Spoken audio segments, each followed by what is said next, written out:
ospital? Wala akong anak na isang kahiyang katulad mo. Ano na naman yun, Dad? Anong isang kahihiyan?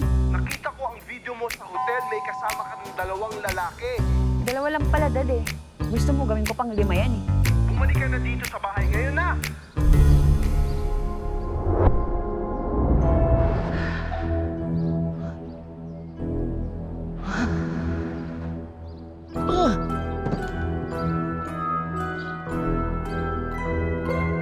Sandali, Dad.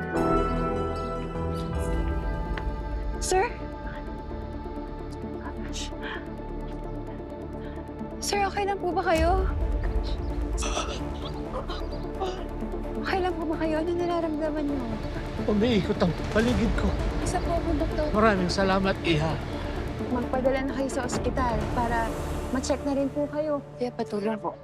Oh, Salamat to. Ay, walang anuman po. salamat, Iha. Ah.